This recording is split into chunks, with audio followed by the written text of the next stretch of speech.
Hello everyone. The next topic we're going to look at is logarithmic differentiation. This is a method that can help us to take derivatives of some functions that normally we wouldn't be able to do using our derivative rules, or some really complicated functions that would need a lot of rules to take its derivative. For example, in this first problem, you see we have a really complicated function here. If we would want to take the derivative for this, normally we would need to do a quotient rule first because we have a high function over a low function. But then inside this quotient rule, for this d high part, we would need a product rule because we have two functions multiplied together. And then for this x minus 1 to the power of 3 halves, we need a chain rule. Similarly, for the d low part, the third root of x plus 1, we need a chain rule as well because this is the 1/3 power outside, which would make our answer to be really, really long and complicated. So this logarithmic differentiation is a new method that can help us to find the answer in an easier way. And we could do this now because we know how to take the derivative for a logarithmic function. So first of all, let me show you the steps for how to do this problem. When you see a problem that asks you to use logarithmic differentiation, the first thing you would want to do is to take our ln on both sides. Sorry, let me change my pen here.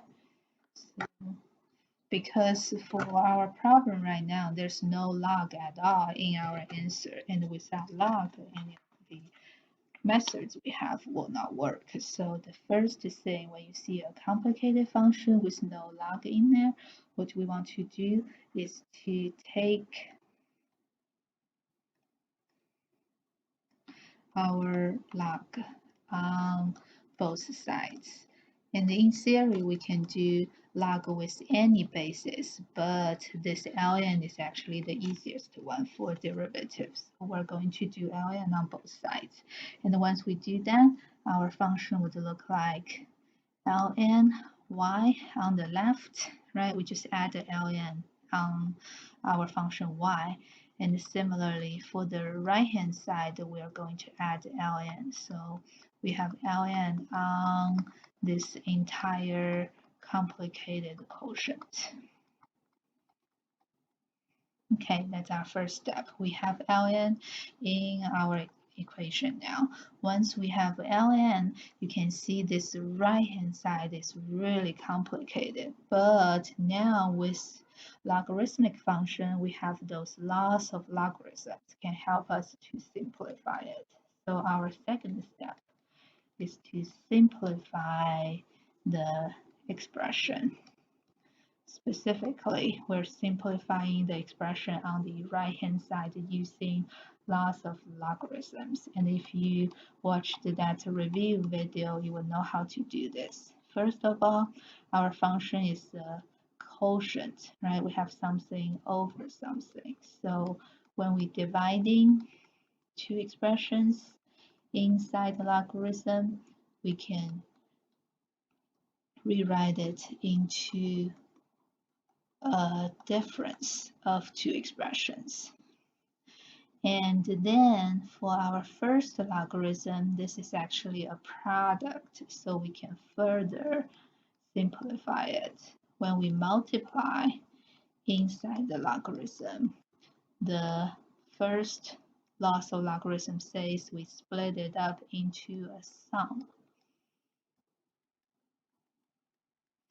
Right? If we divide, it becomes a minus here when we split it up. If they multiply, it becomes a plus.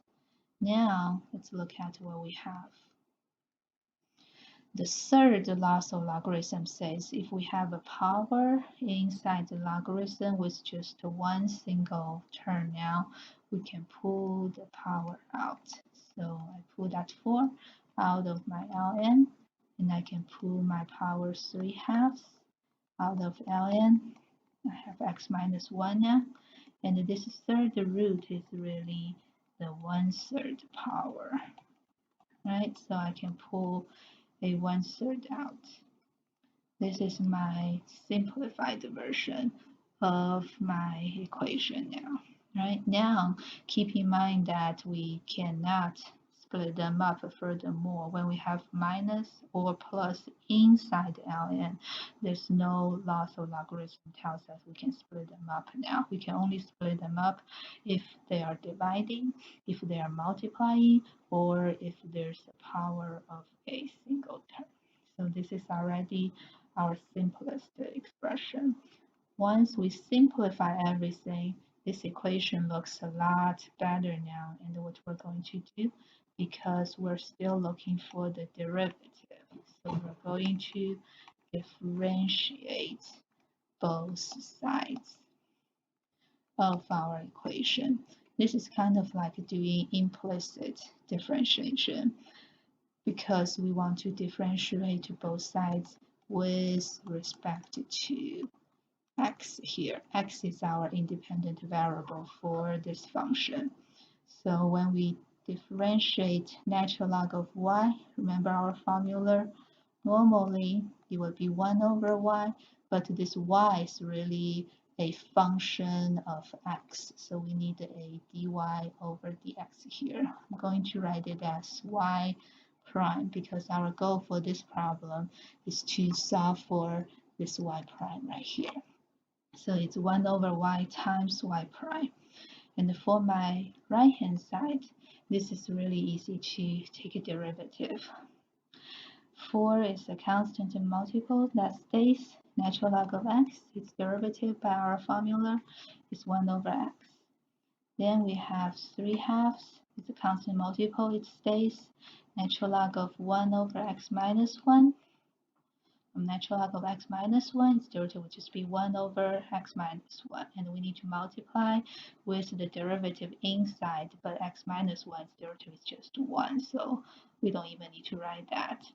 For the last one, again, 1/3, that stays. It's a constant multiple. Natural log of x plus 1 by our formula, derivative would be 1 over x plus 1 times the derivative of x plus 1, which is 1 again. So this one doesn't really need to be there. So let me just write my equation better now. I have on the left side 1 over y times y prime. And on the right side, I have 4 times 1 over x, that's 4 over x, 3 over 2 times 1 over x minus 1. I'm just going to write it all together so it looks shorter. And then last one, I'm going to multiply them out. When we multiply fractions, we multiply the top by the top, bottom by the bottom, right? So now we're almost done, except our answer right now is for 1 over y times y prime. But the problem we need here is asking for y prime. So the last step we're going to do is to solve for this y prime. And since we already have 1 over y here, to get this y prime by itself, all we need is to multiply a y. Or you can think about it as dividing 1 over y, but multiplying y is simpler, right? So I'm going to multiply y on both sides to solve for y prime. So now I can write my final answer, my y prime, which comes from multiplying y on this left hand side.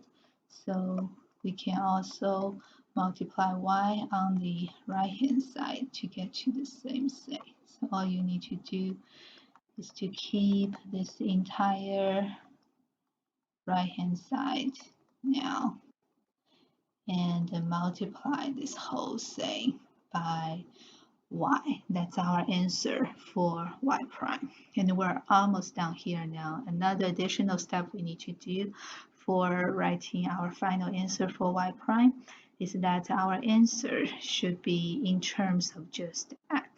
right? Because our independent variable is x.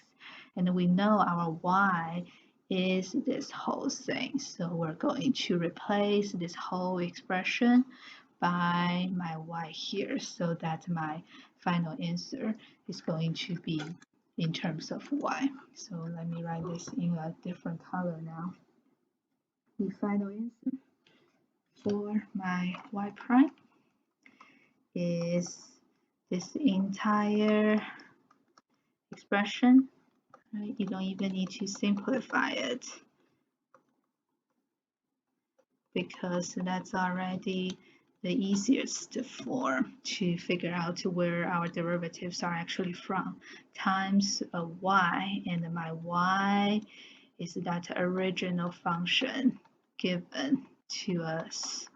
So I'm going to just copy down this whole thing. Again, you don't need to simplify anything. This is our final answer for y prime.